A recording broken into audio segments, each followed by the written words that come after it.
Maribel Crown counted the money twice. She sat at the kitchen table with the cash fanned out in front of her $40,000 in banded stacks, and she counted it with the careful, unhurried fingers of a woman who had been waiting a long time to be paid. Kitchen smelled like old coffee and cigarette ash. The overhead light buzzed.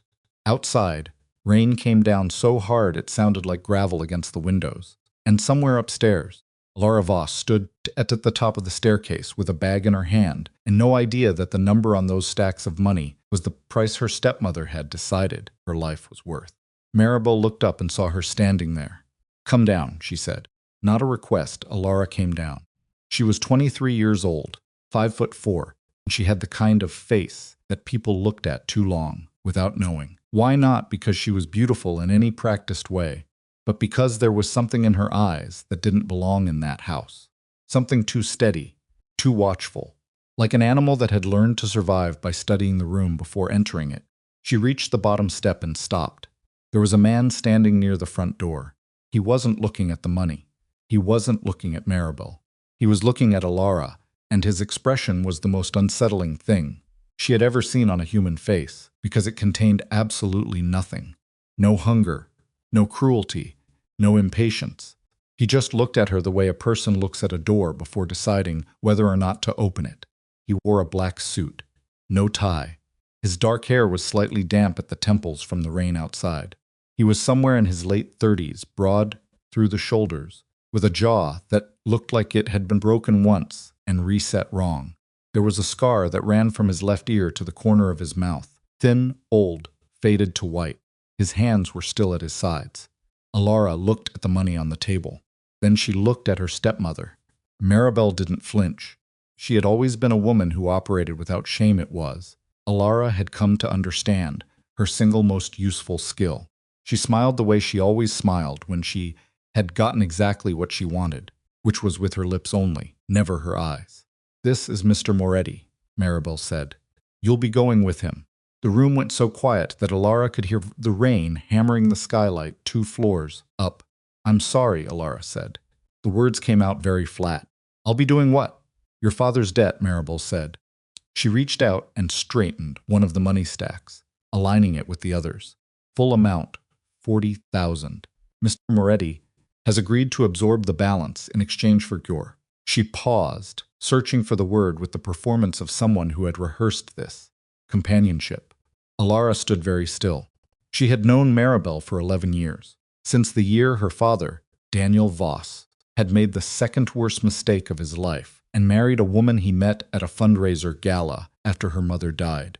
The first worst mistake had been trusting Maribel to manage his business finances while his health declined. By the time Alara understood what was happening, the business was gutted, the savings were gone, and her father was dead at 50 at 8 Hartgenschit that might have been treatable if anyone had noticed it earlier. Alara had noticed it. She had been in her second year of nursing school when she dropped out to come home and take care of him. She had managed his medications, his diet, his sleep schedule. She had done everything except save him, because some things can't be saved. After Daniel died, Maribel had presented Alara with a document.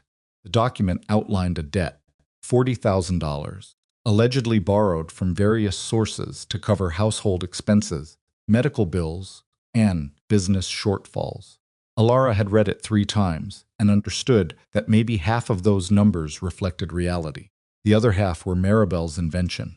But the document had signatures and dates, and Alara had no money and no lawyer, so the debt stood. She had spent the last 8 months working double shifts at a diner downtown, sending spare toward a balance that never seemed to shrink. Because Maribel kept adding interest, she had no legal right to charge. And now this. "You sold me," Alara said. The words were very quiet. Not a question. Maribel picked up her coffee cup. "I resolved a financial situation that you were incapable of resolving yourself." Alara felt something move through her chest, not quite anger, not quite grief. Something older and colder than either. She had been angry at Maribel before. She had grieved her father. She had felt shame at the diner when the manager shorted her tips, and she said nothing because she needed the job.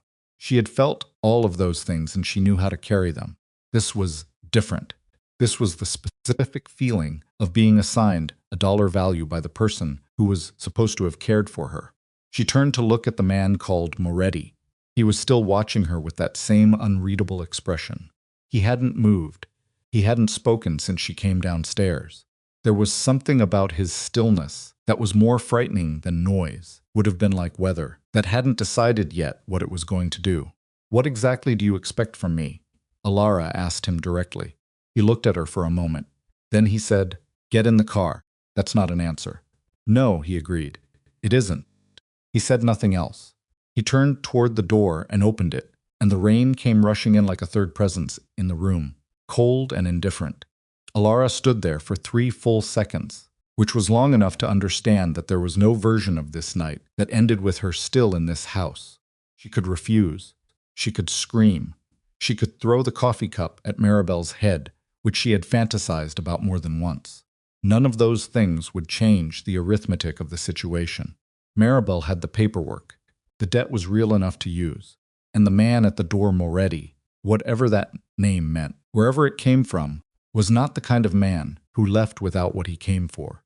She went upstairs. She took 7 minutes.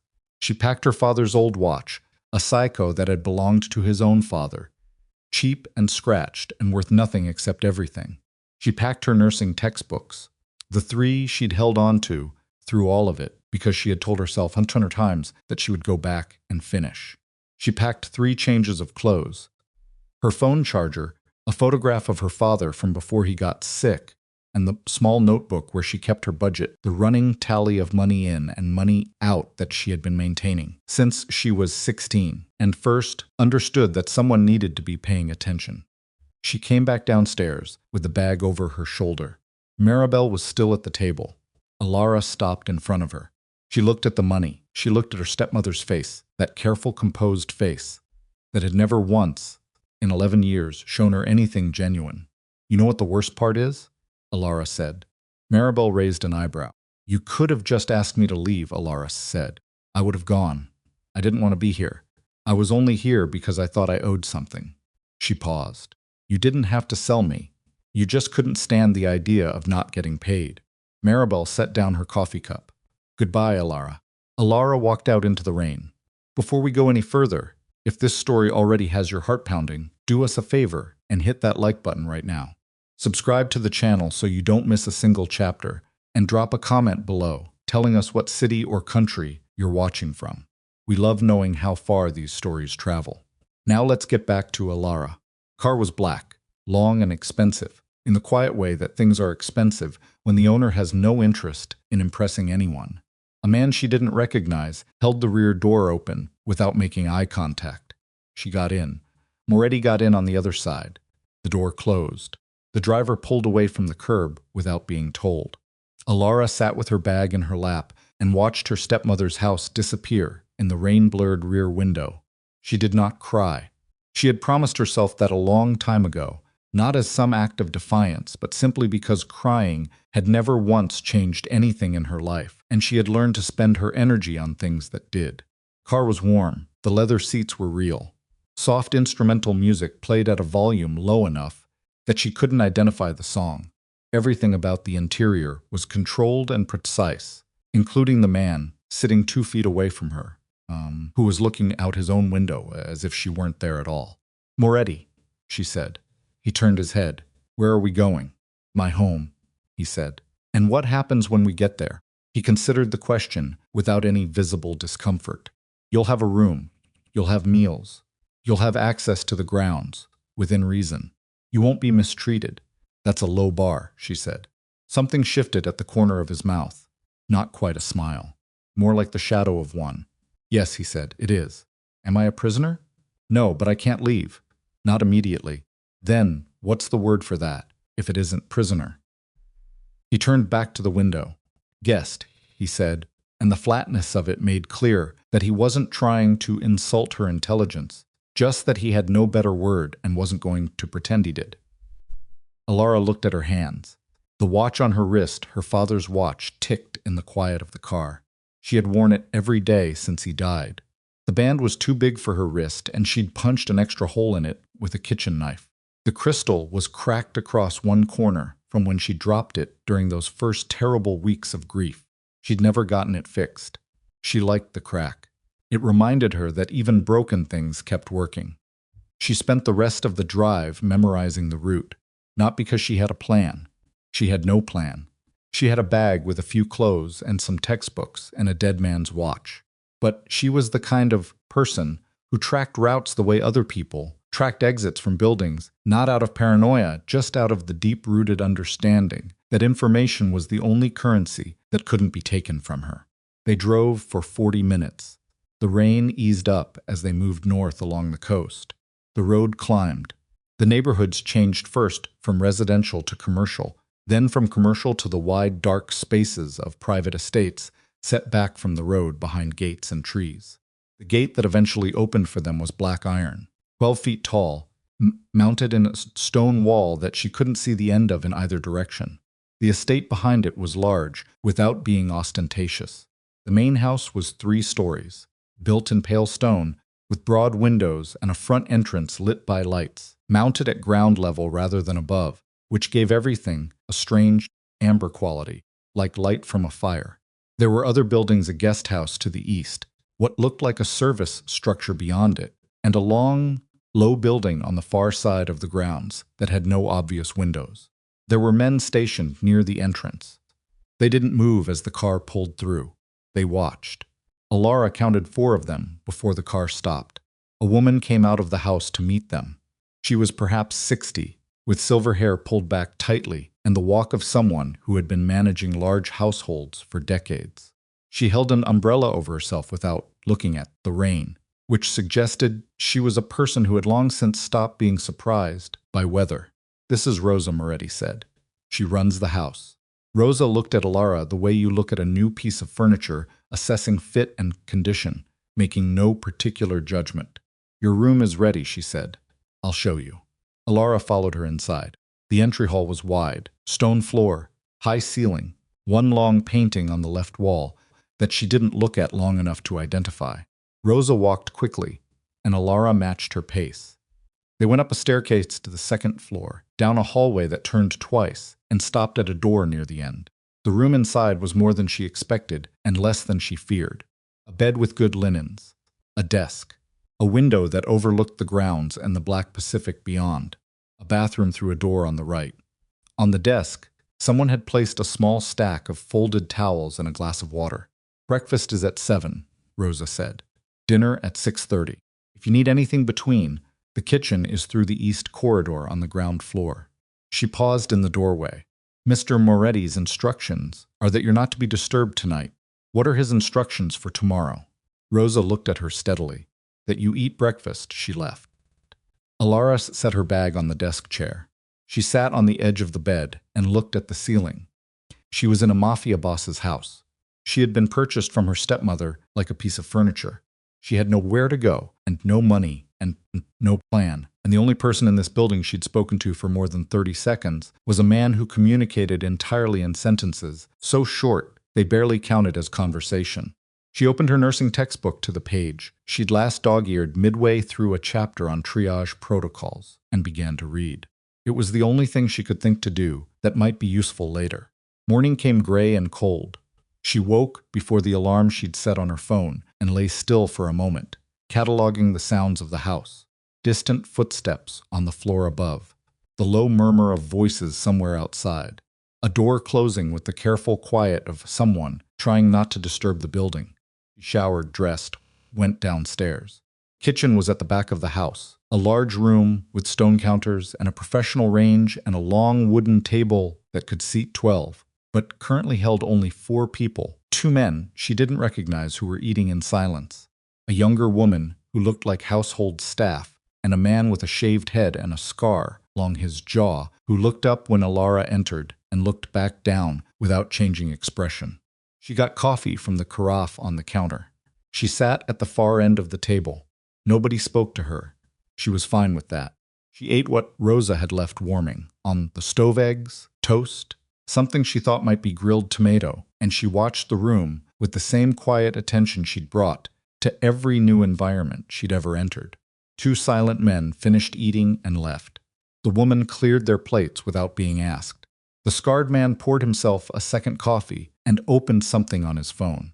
Alara had been in the kitchen for 20 minutes when Moretti walked in. He was wearing a dark gray shirt today, no jacket.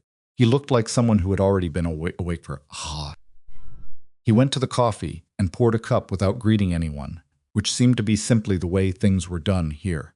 Then he turned and saw her looking at him. "Sleep?" he asked. "Some," she said. He nodded, as if this was a satisfactory answer, and sat down across the table from her. The scarred man looked up at this, then back at his phone. "What happens today?" Alara asked. "What do you want to happen?" "I want to go home." "You don't have one," he said. Not cruelly, just accurately. It landed like a slap anyway, because it was true. The house on Crestline Avenue had never been her home. It had been Maribel's territory, where Alara had existed on sufferance for 8 months. Before that, the apartment she'd shared with a college friend while she was in nursing school. Before that, her childhood bedroom in her father's house, which Maribel had sold within 3 weeks of the funeral. "Then what happens today?" she said again. "Rosa will show you the grounds. You can use the library on the 3rd floor. There's a gym in the east building." He paused. "Within the perimeter, you're free." "Within the perimeter," she repeated. "Yes. What's outside the perimeter?" "People who would find you useful in ways you wouldn't enjoy," he said. She looked at him. He held her gaze without difficulty.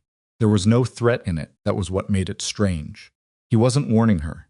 He was just telling her what was true. In the same flat way, he'd said everything else, like a man who had long since stopped softening information for people's comfort. "Are you one of those people?" she asked. He was quiet for a moment. Then he said, "I paid $40,000 for you."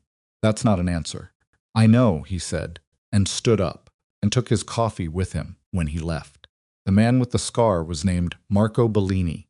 She learned this from Rosa, who walked her through the grounds that afternoon, with the efficiency of a museum guide, identifying buildings, gates, personnel, schedules all in the same precise tone, without editorializing.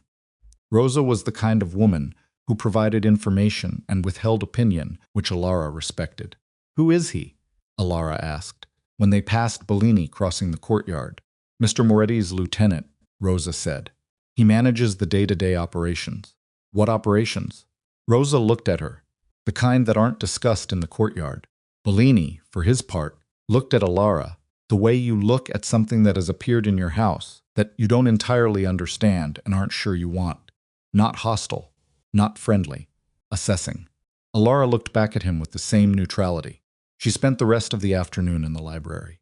It was a real library, 3 walls floor to ceiling, a rolling ladder on brass tracks, a reading table near the window that overlooked the rear garden. Someone had used this room seriously and recently. Books were organized, well handled, full of margin notes in tight handwriting. She found herself pulling volumes at random, not to read but to look at the margins. The notes were analytical, not emotional. Observations about text rather than reactions to it. She thought they were probably Moretti's. She thought a man who annotated books like that was a man who trusted nothing. He hadn't verified himself. She understood that instinct. She stood at the window with one of his books in her hand and watched the last light leave the garden and thought about the fact that she was 23 years old, alone in a stranger's house, with no money and no legal recourse and no idea what she was going to do next. Then she thought about the financial documents Maribel had presented her, the ones with the suspicious numbers. She thought about the budget notebook in her bag upstairs, the running tally she'd kept for 7 years, tracking every dollar in and out, catching every discrepancy, because she'd learned at 16 that the only person who was going to pay attention to the money was her. Put the book back on the shelf. She went upstairs. She got out her notebook, and she started doing what she always did when she had no power and no options. She started looking for the numbers that didn't add up. It took her 4 days to notice the first one. She wasn't looking at Moretti's finances. She had no access to those. She was looking at what she could see, the household accounts that Rosa managed, the vendor invoices she found in a box in the kitchen storage room when she was looking for a pen, ply orders that came through the back entrance on Tuesday and Friday mornings. It was the vendor invoices that caught her. 2 companies supplying kitchen goods. Almost identical line items. Slightly different amounts, not by a lot, not by enough to obviously wrong, just by enough to make the total drift higher than it should. She'd seen this pattern before, managing her father's business. Duplicate vendors, double billing, amounts just small enough to stay beneath the threshold of casual attention.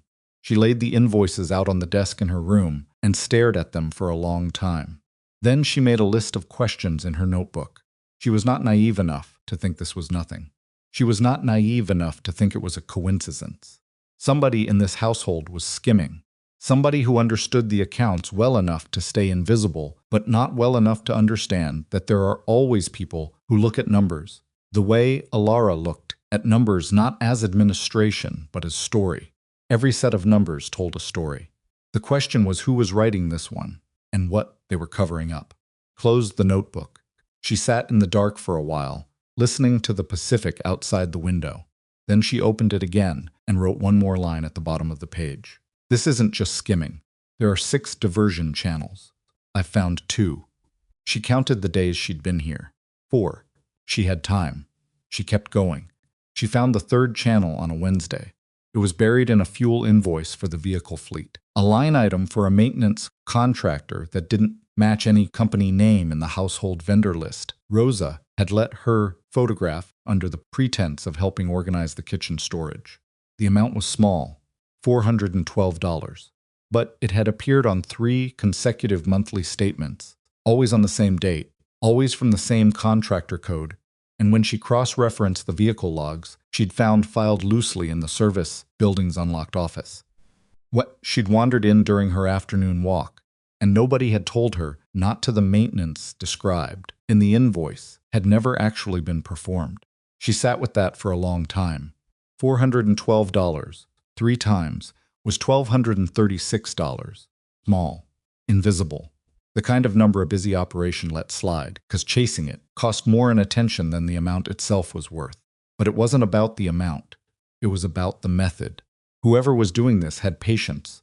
They understood that small, consistent, boring theft was harder to catch than one large dramatic one. They understood organizational psychology, the way attention concentrates around big numbers and slides off small ones. They were counting on nobody caring enough to look at a fuel invoice for a fleet of cars. They hadn't counted on Alara. She wrote the contractor code in her notebook and drew a line connecting it to the 2 vendor channels she'd already mapped. Then she sat back in her chair and looked at what she had. 3 channels. 6 if her instinct was right about the pattern, which it usually was. The total so far was modest, maybe $60,000 over 12 to 18 months if the cadence held. But $60,000 in patient, invisible theft from an organization that ran on trust and loyalty was not a financial problem. It was a loyalty problem. Someone inside this house was stealing from Lucien Moretti, slow and careful, and had been doing it long enough to feel safe. The question that kept her awake that night was not whether to tell him. Tell him.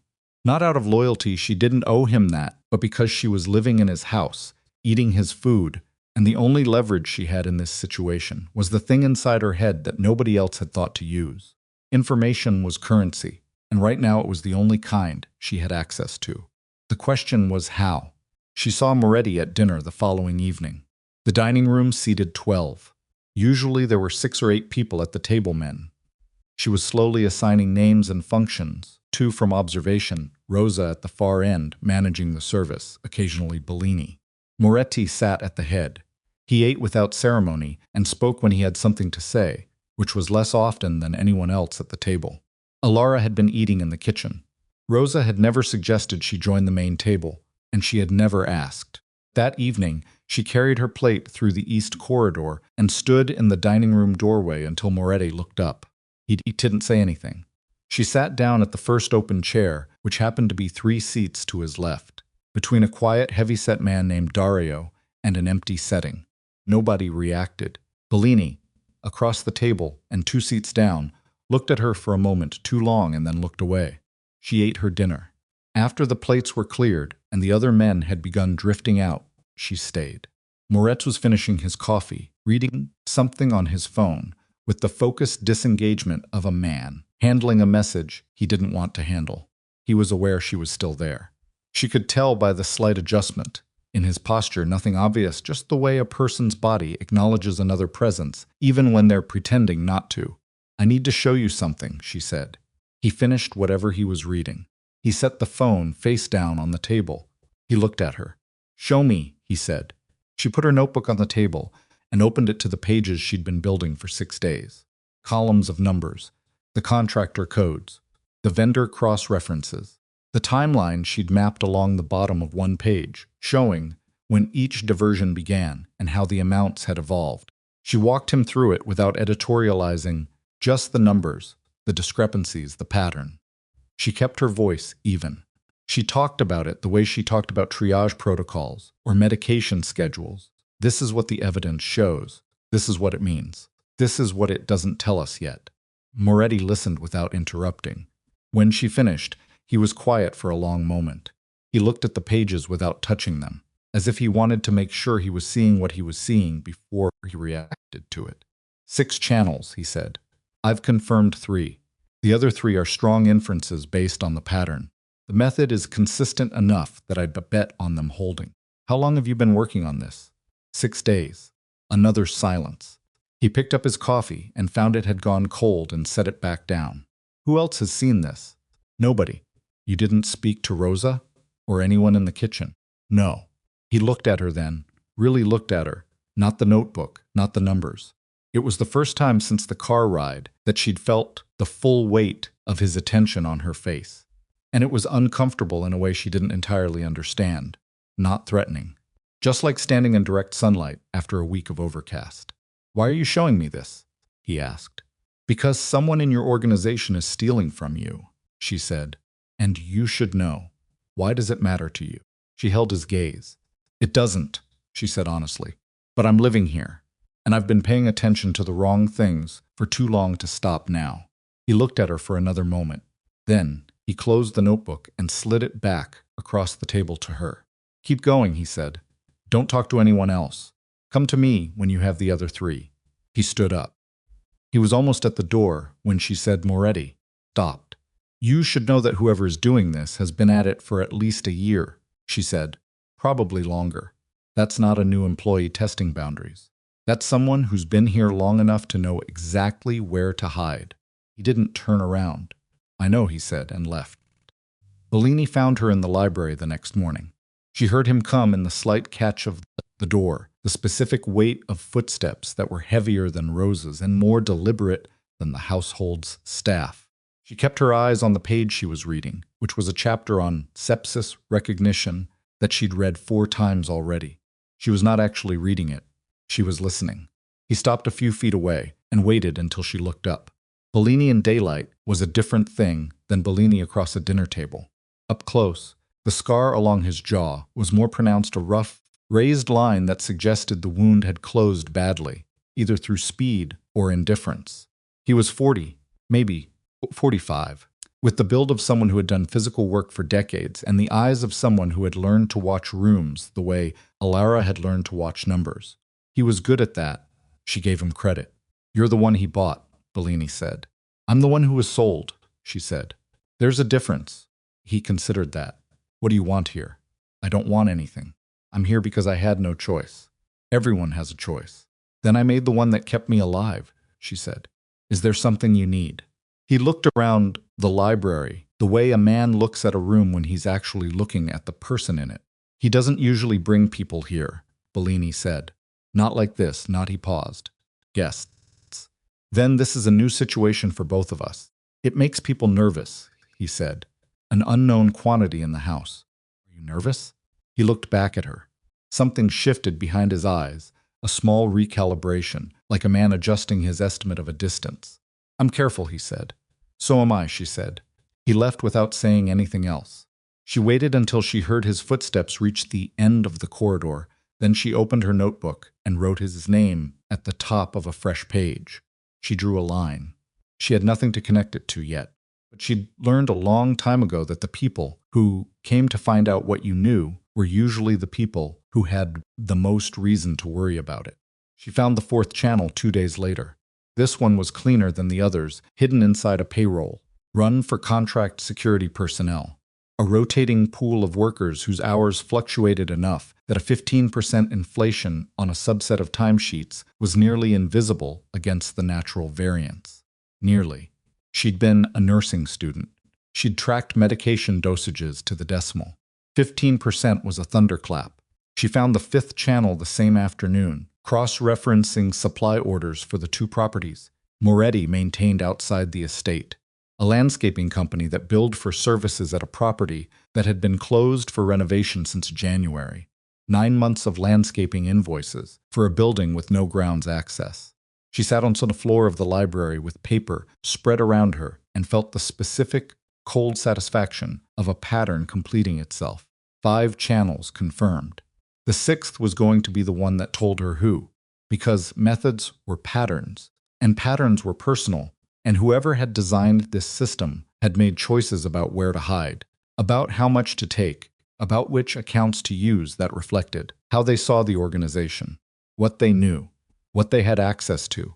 Only a handful of people had access to all 5 of the channels she'd found. Rosa managed the household accounts, but not the payroll or the external property maintenance. Moretti, obviously. And Bellini, who, as lieutenant, had operational oversight that touched every department. She wrote his name again at the bottom of the page, drew the line again. It was an inference. She needed the 6th channel to confirm it, because she was not going to walk into Moretti's office and accuse his most senior employee of systematic theft based on inference. She knew what happened to people who made accusations they couldn't fully back in environments like this one. She'd read enough to know. She'd seen enough in the last 2 weeks to understand. She needed the number. Moretti called her into his study that evening. She'd been in the room once before, briefly, when Rosa had pointed it out during the initial tour. It was on the ground floor at the back of the house, with a window that faced the rear garden and the water beyond. The desk was large and old, and covered in the controlled disorder of a man who worked constantly. The walls held no artwork, only shelves, a whiteboard with numbers and names she didn't have time to read before he gestured to the chair across from the desk. She sat. He looked at her in that direct, weightless way he had. Bellini says you made him uncomfortable. I said I was careful. He said he was careful. It was a very mutual conversation. He doesn't trust you. He doesn't trust anyone, she said. That's not specific to me. Moretti leaned back. His chair was an old leather thing, cracked at the armrests. He looked like a man who had sat in it for years, as in intended to sit in it for years more. He told me I should move you to the guest house, away from the main building, she said. Yes, and further from the household accounts. He was quiet for a moment. Then, is that what you think this is? I think Marco Bellini came to the library to measure how much I know, she said. And I think his suggestion that you move me to the guest house happened within 24 hours of that conversation. I don't think that's a coincidence. You're making a big accusation for someone with 5 days of invoice receipts. I haven't made an accusation, she said. I've described a timeline. He studied her. The rain had come back. She could hear it against the garden window behind him, softer than it had been in the city, more like static than percussion. The desk lamp made the room warm on one side and dark on the other. What do you need? He asked. Access to the external property accounts for the building on Harmon Street, the one under renovation. I need to see who actually authorized the landscaping invoices. He was quiet for a long time. If you're wrong, he said, this becomes a different conversation. If I'm wrong, I'll tell you I'm wrong, she said. I don't have any interest in protecting a conclusion that doesn't hold. I want to know what's actually there. Another long pause. Then he reached across the desk and wrote something on a notepad, a login and a word. She realized when he slid it across to her and said, you have until tomorrow morning. She picked up the notepad. She stood up to leave, and then she stopped. He told you to move me, she said. Are you going to? Moretti looked at her. In the lamplight, the scar along his jawline was less visible, and his face was harder to read than usual, which was saying something. No, he said. She left. The 6th channel was there. It was exactly where she expected it to be, nested inside a property management contract that routed through a holding company she'd never have found without the direct account access. The holding company had 3 directors. Two of them were names she didn't recognize. The third was listed under an abbreviated form that she had to look at 3 times before she was sure she was reading it correctly. M. Bellini. She sat very still for a moment. Then she wrote it down. She wrote down everything: the company registration number, the director listing, the account routing information, the total diverted through that single channel over 14 months. When she added it to the 5 channels she'd already mapped, the complete picture was larger than she'd expected. It wasn't $60,000. It was closer to $400,000. She sat with that number and felt it rearrange something in the room. $400,000, siphoned patient and slow from Lucien Moretti's organization by the man who stood at his right hand and managed his operations, and had suggested 24 hours ago that the woman who was getting close to this discovery be moved further from the records. She looked at the clock on her phone. 2:17 in the morning. She looked at the door. She thought about waiting until morning. Then she thought about Bellini looking at her in the library, the specific quality of his attention, the recalibration she'd seen behind his eyes. She thought about the fact that she had just used a login and password that Moretti had written down in front of her, in a study without a closed door, in a house where the walls were not as private as they appeared. Picked up her notebook. She went downstairs. Moretti answered his study door on the second knock. He was still dressed. She registered that without surprise something about him suggested he rarely slept much, and never apologetically. He looked at her face, and then at the notebook, and stepped back to let her in. Put the notebook on his desk and pointed to the last page.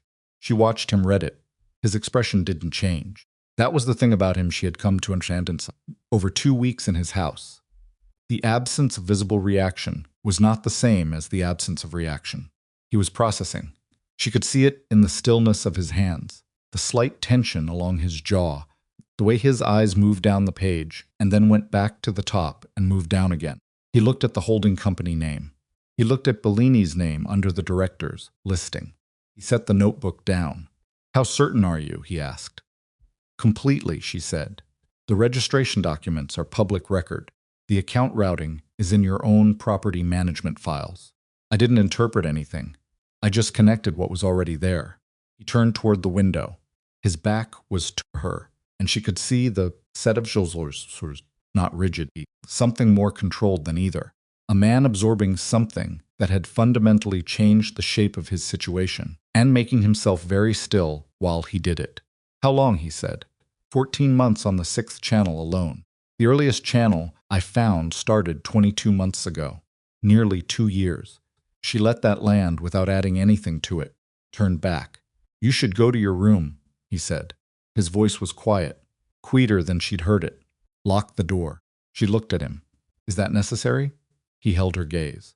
In the lamplight, his eyes were very dark and completely level and entirely serious. "Yes," he said. She went upstairs. She locked the door. She sat on the edge of the bed with her notebook in her lap and listened to the sounds of the house change voices below.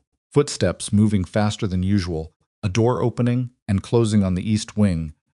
Then again, then the specific weighted silence of a building that had shifted from nighttime quiet to something alert and awake and coiled. She thought about Bellini's face in the library. She thought about the way he'd said, "I'm careful," and looked at her like he was measuring a distance. She thought about the fact that she had just handed Lucien Moretti proof that his most trusted lieutenant hadn't been robbing him for nearly 2 years, and that Bellini was still in this building, and that he was the kind of careful man who noticed things. She turned off the light. She did not sleep. Outside the window, the Pacific moved in the dark, steady and indifferent, and somewhere below her, the consequences of what she'd found were already beginning to move through the house, like a current, invisible and inevitable, pulling everything toward a point from which there was no return. She heard them take Bellini at 4 in the morning. Not the specifics, not the words, not the details, just the shape of it. Boots on the floor below, moving fast and with purpose, a voice raised once, and then cut off abruptly, 2 doors, and then silence of a different quality than before. Silence after something has been decided. She lay on her back in the dark with her eyes open, and her heart running too fast, and told herself to breathe through her nose, slow and even, The way she'd taught herself in the ICU rotation during nursing school, when a patient coded and everyone in the room needed at least one person who could think past the noise. She breathed. She waited. At 6:15, Rosa knocked on her door.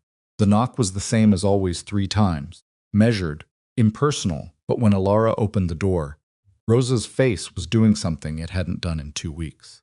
It wasn't alarmed, exactly. Rosa didn't seem built for alarm, but the careful blankness she usually wore had a hairline crack in it, visible only because Alara had been studying that face long enough to know its normal register. "Mr. Moretti would like to see you," Rosa said. "When you're ready." "I'm ready now," Alara said.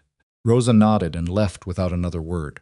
Alara pulled on her shoes, ran water over her face, looked at herself in the bathroom mirror for 3 seconds. She looked like someone who hadn't slept and was pretending she had. Fine. She'd looked worse. She went downstairs. Study felt different in early morning light. The desk lamp was off. Gray coastal light came through the rear window, flat and cold, and it made the room look like a different place entirely stripped of the warmth the lamp had given it. Harder, more angular, like a room that had stopped, pretending to be something comfortable. Moretti was standing behind the desk rather than sitting. He had changed his shirt at some point but not shaved, which meant either he hadn't slept at all, or he'd slept in pieces and badly. There were 2 other men in the room, standing near the door, not introduced, and their presence changed the weight of the air in a way Alara registered in her chest before she registered it consciously. She sat in the chair across from the desk without being asked. "Bellini is in the East Building," Moretti said. "He said it the way you state a logistical fact. He's being questioned." "Okay," she said. "He's not talking." "He will," she said.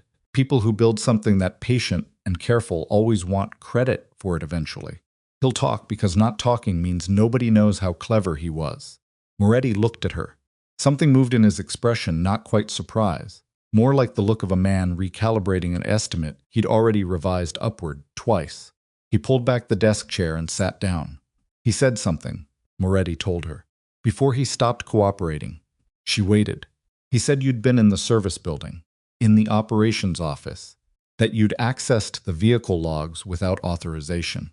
The room was very still. "The office was unlocked," she said. "I went in looking for a pen. I found the logs in a filing cabinet that was also unlocked. He said you'd been photographing the household account records that Rosa keeps in the kitchen storage. Rosa let me photograph them," she said.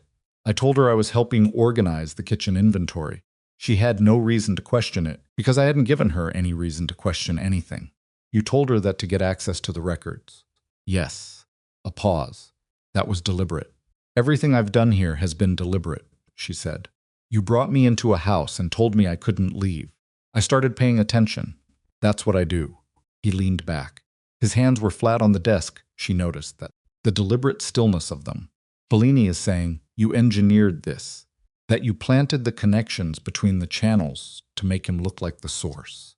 The cold came quickly and cleanly, like stepping outside in January. "He's saying I fabricated the evidence," she said. "He's saying you're smarter than you look and that Moretti has been played by a 23-year-old girl his stepmother sold him for $40,000. He said it without inflection, not cruelly, just accurately the way he always said things, laying out the shape of the accusation so she could see it fully. She sat with it for a moment. "The holding company registration is public record," she said. "His name is on it. I didn't put it there. You can verify it in 10 minutes from any commercial registry database. The account routing numbers are in your own property management files. I don't have the authorization to alter. Files your own accountants can audit." She kept her voice level. "If I planted anything, I planted it in documents I had no right access to, which means I didn't plant anything." He was watching her face. "The vehicle logs," she said. "Those are also verifiable independently. The maintenance that was invoiced, the work that was never performed, your mechanics can confirm that. The vehicles have service records. You can pull them." "I know," he said. "Then you already know I didn't fabricate it. I know the evidence is real," he said. "What I'm telling you is what Bellini is claiming. And what Bellini claims, regardless of the truth, is now a problem inside this organization that didn't exist 2 weeks ago." He paused. "Because some of the men who've been here long enough to know him are not certain what to believe. She understood that. She understood it in the way she understood everything. In this house, not from experience, but from paying attention to the structure of things. Bellini had been here for years. She had been here for 16 days. The evidence was clear, but clarity didn't matter if the people who needed to accept it had enough loyalty to the man being accused that they could choose doubt over sight. "What do you need from me?" she asked. "Nothing," he said. "I believe the evidence. The question is whether I can make enough of my people believe it fast enough to keep this from becoming a fracture. And if you can't?" He was quiet for a moment. Then Bellini walks out of the East Building with enough support behind him to challenge the organization, and the evidence becomes a story about a woman who was brought here under suspicious circumstances and had access to records she wasn't supposed to touch. She looked at him. "And me?" He held her gaze. "That's the part I'm trying to prevent. It happened at the dinner table. She wasn't there for the beginning of it. She was in the library when she heard the voices rise, not loud, not shouting, but with the specific tonal shift of men who have stopped pretending to agree with each other. She moved to the doorway and listened. The dining room was 2 corridors away. She couldn't make out words. She could make out the rhythm of it, someone talking at length, with heat, being interrupted, talking over the interruption, then silence, then a single voice, quieter than the others, which was Moretti, then nothing. She went back to the table and sat down and folded her hands and stared at the wall. 20 minutes later, the young man appeared in the library doorway. He was perhaps 25, with the look of someone new to the organization, still carrying himself with the particular careful correctness of a person who hasn't yet figured out the unwritten rules of where they are. She'd noticed him around the estate but didn't know his name. He had the face of someone's younger brother, open, a little uncertain, trying very hard to appear otherwise. He looked at her then. He looked at his hands. "Miss Bellini sent me," he said. She kept her voice completely neutral. "Did he?" He said. The young man stopped, swallowed. "Try it again." He said, "You should know that the man you're protecting is not who you think he is." She waited. He said, "You should ask Moretti about a woman named Celia Voss." The name landed like a stone into still water. The ripples moved outward, and she sat very still and watched them go. Voss. Her name. Her father's name. He said, "You should ask him how long he knew your father," the young man said, "and what he knew about the debt." Then he left. She sat in the library for a long time after that. The book in front of her was the same sepsis chapter she'd been failing to read for 2 weeks. She looked at it without seeing it. Her hands were very still on the table. She was doing the breathing thing slow. Through the nose, but it wasn't working the way it usually worked because her mind was moving too fast in too many directions, and she couldn't find the thread to follow. Celia Voss. That was her mother's name. Her mother, who had died when Ilara was 12, from a cardiac event that the doctors had called sudden and unpredictable. Her mother, who had grown up in a neighborhood on the south side of the city where her father had also grown up, which was how they'd met, and which was the story Ilara had heard 100 times and had no reason to doubt. Why did Bellini know her mother's name? Why did Bellini think that name was a weapon? She got up from the table. She walked to the study with a steadiness she did not feel and knocked on the closed door. "Come in," Moretti said. He was at the desk on the phone. He held up one hand, wait, and finished whatever he was saying in short, quiet sentences, then ended the call and set the phone down. He looked at her face, and whatever he saw there made him straighten slightly. "A young man came to the library," she said. "He said Bellini sent him." She stopped. "He told me to ask you about Celia Voss." The room went completely still. Moretti didn't look away. He didn't reach for the phone. He didn't do anything for a long moment that felt much longer than it was. And she stood there and watched his face and saw, for the first time since she'd met him, something that was not control. It was the look of a man who has been dreading a specific conversation for a specific amount of time and has just understood that the time is now. "Sit down," he said. "Tell me first if I'm going to want to be sitting." A pause. "Yes," he said. She sat. He came around the front of the desk and sat on the edge of it, which was the closest she'd seen him come to informal in 2 weeks. He was looking at the floor for a moment, then at her. "I knew your father," he said. The air went out of the room. "Before he got sick," Moretti continued. 20 years ago, your family lived on Almeria Street. Your father ran a dry goods import business. Small operation. He had a partner named Frank Serrano. The name meant nothing to her. Frank Serrano is the uncle of Rafael Serrano, he said, who runs the San Diego operation. She heard the shape of it beginning to form, and she did not want to hear it. But she sat very still and said nothing. 20 years ago, your father and Frank Serrano had a business dispute. Money that was owed, contested accounts. Your father went to the authorities. He paused. Frank Serrano went to prison for 3 years because of the testimony Daniel Voss gave. My father reported a crime, she said. He did, Moretti said. And Frank Serrano spent 3 years promising that when he got out, Daniel Voss was going to understand what that cost him. She was gripping the armrest of the chair. She didn't realize it until she felt the leather creak. Frank died in prison, Moretti said. Cardiac arrest. Before he could do anything. But he had a nephew, Rafael Serrano, she said, who inherited everything Frank believed, including the grievance. He stopped. Rafael Serrano has been running a quiet operation against your father's memory for 15 years. The business failures weren't all bad luck, Alara. Some of them were engineered. The financial pressure that left your family exposed some of that had a source. She looked at him. And Maribel, she said. Her voice came out very quiet, very flat. He held her gaze. Maribel Crown has a relationship with Rafael Serrano that predates her marriage to your father by 4 years. The silence that followed. That statement had a specific quality. The quality of something breaking that had been under pressure for a long time. She married my father, Alara said. Yes, for Serrano. We believe so. She stood up. She needed to stand. She walked to the window and stood with her back to him and looked at the garden and the water and breathed through the feeling, which was so large and so many layered that she couldn't find the outside edge of it. Grief and rage, and something beneath both of them that she didn't have a name for the specific horror of understanding that a story you thought you knew has a completely different shape than you believed. Her father, dying slowly in that house, and Maribel there every day, managing his medications, managing his comfort, being so carefully, consistently present, managing his decline. Did she? Alara started. We don't know, Moretti said. He said it quickly. Not to cut her off to catch her before she went somewhere, from which coming back would take too long. We don't know. His illness was real.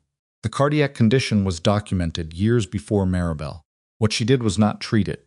She removed the financial resources that might have meant earlier detection, better care. He paused. It's a difference. I know it doesn't feel like one. She turned around. You knew, she said. When you came to that house, you already knew all of this. He met her eyes without flinching. Yes, you knew who I was. You knew who Maribel was. You knew about Serrano. Yes. And you paid her $40,000 and took me out of that house. Yes. She felt the anger arrive in full, then not the cold. Managed kind she'd been running on for years. But the hot, tearing kind that she usually didn't allow herself because she'd learned early that it cost more than it returned. It moved through her chest and up into her throat, and she stood very still against the force of it and said, Why didn't you tell me? Because you wouldn't have come. You don't know that. You would have gone to the authorities, he said, which is exactly what your father did. And look at what that cost your family. She opened her mouth and closed it. I needed you somewhere I could keep you safe, he said, while I built the case against Serrano. Your testimony, what you know about Maribel, the financial manipulation, the debt scheme is part of that case, but only if you're alive and uncompromised when it comes time to use it. I'm not a piece of your case, she said. No, he said, you're not. But Serrano thinks you might become one, which is why Bellini reaching out to you tonight is not a coincidence. He paused. Bellini has been feeding information to Serrano. That's what the money was for not enrichment. Payment. He's been Serrano's inside man for nearly 2 years. 6th channel. The $400,000. Not theft. Payment for services rendered. She looked at him. The man who infiltrated your organization, she said slowly. The network you, said Serrano, built to destroy you. Bellini was the network. The center of it, he said. Yes. She sat back down because her legs decided for her. And tonight, she said, the young man he sent to the library was a test, Moretti said, to see how you'd react, to see if the information about your family would turn you against me, which would tell Serrano whether you're a threat or an asset he can use. He paused. You came straight to me. So he has his answer, she said. Yes. Which means he knows I'm not useful to him. Moretti was quiet for a moment. Yes, she understood what that meant. She'd been in this house for 16 days. As an abstract problem, a purchased woman, an unknown quantity, a source of unexpected intelligence. She had been inconvenient and surprising and useful, but not yet specifically dangerous to anyone with real power. Just changed. Serrano now knew that she'd uncovered Bellini. He knew she'd connected the financial channels. He knew she'd gone directly to Moretti with the evidence rather than waiting, or hiding it, or using it for her own leverage.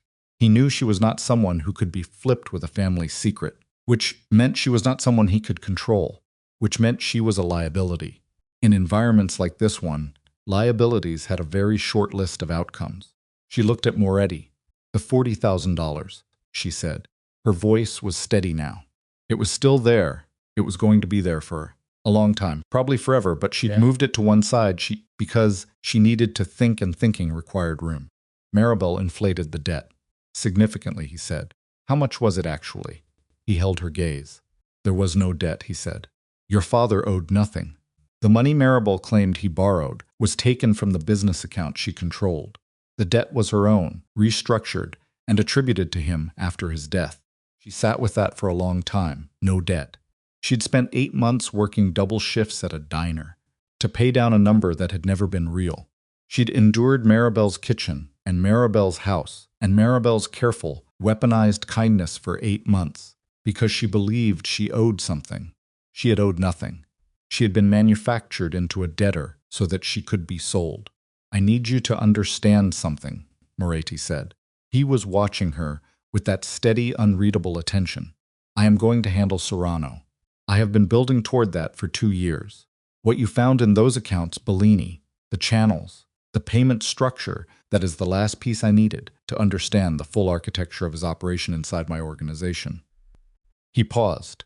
But now Serrano knows that his inside man has been exposed, which means he is going to move faster than he planned, which means the 48 hours I thought I had just became something considerably shorter.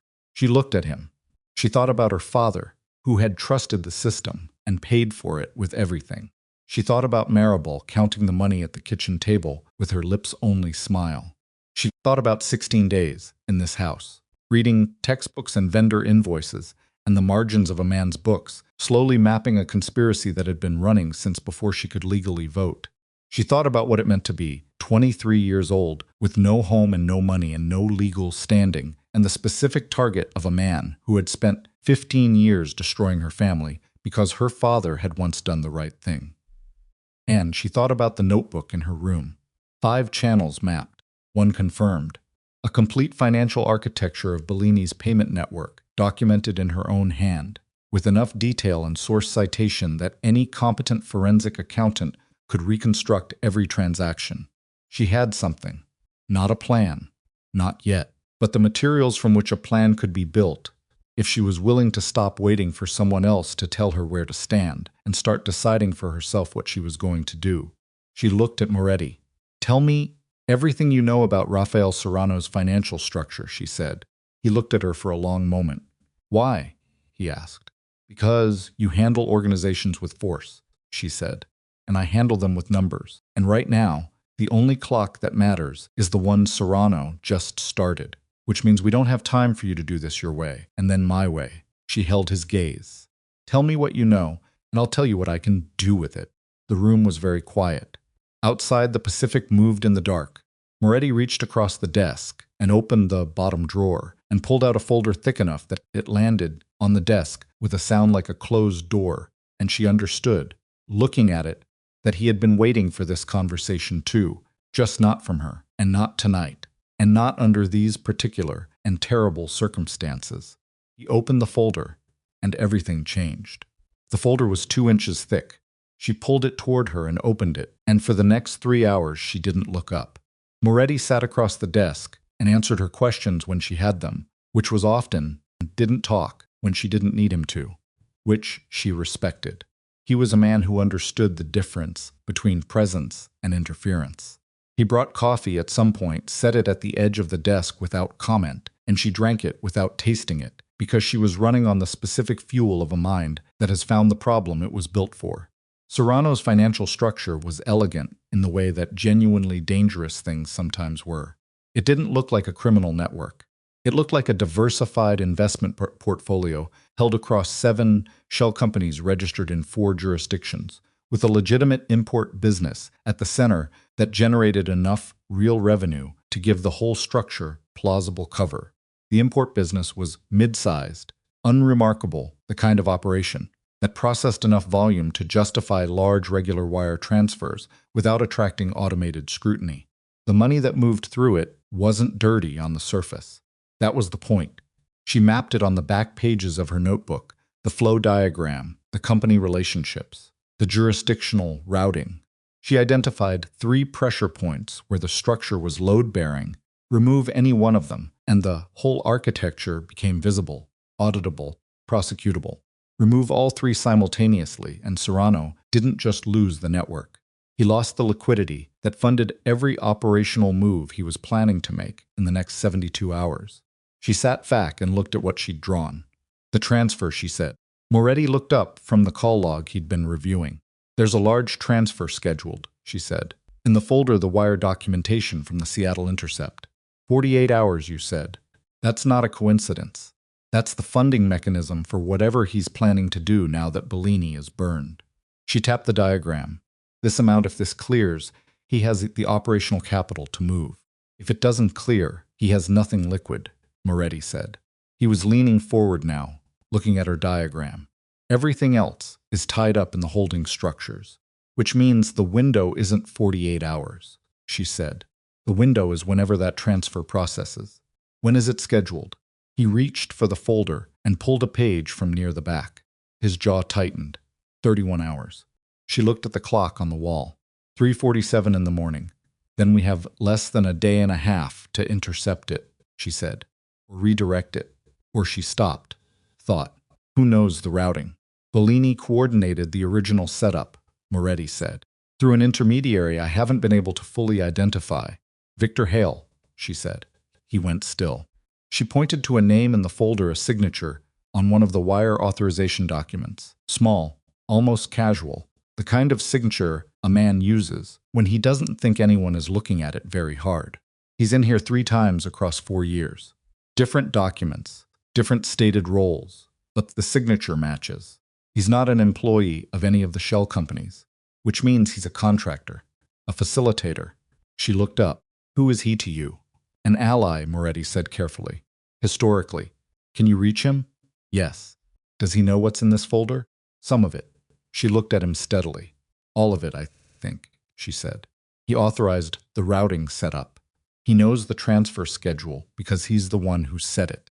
Question is which side of this he's on right now, and the answer to that question is probably whichever side he thinks is going to win. Moretti was quiet for a moment. I need to make a call, he said. Make it, she said. And while you do, I need access to the transfer documentation and whatever banking contacts you have who can move fast and don't ask questions. He looked at her. I'm not going to steal his money, she said. I'm going to make it disappear into a place where it can't be used in the next 31 hours. Difference. He held her gaze for 3 full seconds. Then he reached for his phone. Dawn came, and she barely noticed it. She was at the desk in the study with her notebook, and Moretti's laptop, and a legal pad covered in routing numbers and account structures, working through the mechanics of what she needed to do with the focused, the tunnel vision intensity of someone diffusing something that was already ticking. Moretti had cleared the room and was somewhere on the grounds making calls she wasn't privy to. Rosa had brought food she hadn't touched. The coffee carafe was empty. At 7:12, Moretti came back into the study. He looked like a man who had received both good and bad news, and was sorting which outweighed the other. Hale will help, he said. She looked up. Conditions? He wants the Seattle operations books cleared. 2 years of exposure he's been sitting on. It's his leverage, she said. He's been holding that information in case he needed an exit. Yes, and now he's using it to buy into the winning side. That would be my read. She set down the pen. Can you give him what he wants? Moretti's expression was flat. I can give him most of it. He'll take most of it if the alternative is losing everything, she said. Tell him yes. Get me his direct line I need to walk him through the mechanics of the intercept, and I need him to initiate from his end within the next 4 hours, or the timing doesn't work. Moretti dialed, handed her the phone. The man who answered had a voice like gravel in a tin can, rough, deliberate, the voice of someone who had spent decades saying as little as possible. She introduced herself in 2 sentences and moved immediately to the numbers, because men like Victor Hale didn't trust warmth and didn't need it. They trusted precision. She gave him precision. She walked him through the routing diagram, the 3 pressure points, the intercept mechanism she'd designed, using the existing structure so that the transfer didn't trigger fraud. Alerts it simply rerouted into a holding account with a 48-hour clearing delay, which was long enough to leave Serrano without operational funds for the window that mattered. Hale was quiet for a moment after she finished. How old are you? He said. 23, she said. Does that matter? Another pause. No, he said. It doesn't. Can you initiate your end by 11? 11:30, he said. 11:30 works, she said, and handed the phone back to Moretti. The gunshot happened at 9:44. She knew the time because she was looking at the clock on Moretti's laptop when she heard it, 1 shot from outside, in the direction of the east building where Bellini was being held, sharp and flat, and then gone like a door, slamming in an empty house, and then the estate erupted. Voices. Running. 3 more shots from further away. Moretti was on his feet before she registered that he'd moved. He said 1 word, stay, and was out the door. She stayed for approximately 45 seconds. Then she followed. The east corridor was full of men moving fast, 4, 5, 6 of them, some armed, all with the specific urgent focus of people, responding to a situation that had moved faster than expected. She pressed herself against the wall and let them pass and looked for Moretti and didn't find him and kept moving. Courtyard was chaos. Bellini was not in the east building anymore. She understood that immediately from the way the perimeter had changed. Men stationed at points they hadn't been at before. The gate at the north end closed and locked when it had been open all morning. 2 SUVs positioned at angles across the main drive that were not decorative. Dario, the quiet, heavy-set man from the dinner table, appeared at her elbow. Go back inside, he said. Where is Moretti? Inside, he said firmly. Now. Sal, she went. She went back to the study and stood at the window and watched the courtyard reorganize itself, and thought hard about what a man like Bellini would do with whatever window he'd found in 45 minutes of lowered attention. He would move toward his exit. He had one, he'd had to have one, built in advance, because men who plan 18 months of careful theft plan their escape with the same patience, which meant he had contact with Serrano, which meant Serrano knew Bellini was loose, which meant the 31-hour window had just compressed into something much shorter. She sat at the desk and picked up where she'd left off. Moretti came back at 10:22 with a cut on his forearm that had bled through his sleeve and the expression of a man who had made a decision he didn't enjoy making. She looked at the arm. That needs pressure. It's fine. It's bleeding through your sleeve, which means it's not fine. Sit down, he looked at her. Sit down, she said again. I'm faster at this than whatever you were planning to do about it. He sat. She found the first aid kit Rosa kept in the supply cabinet. She'd cataloged it 2 weeks ago, out of habit, and came back to the desk and worked quickly. Cut was 4 inches long, but not deep. Clean, which suggested a blade rather than a fall. Pressed gauze to it and held it with a firmness that made him draw a breath through his nose. Bellini, she said. Gone, he said.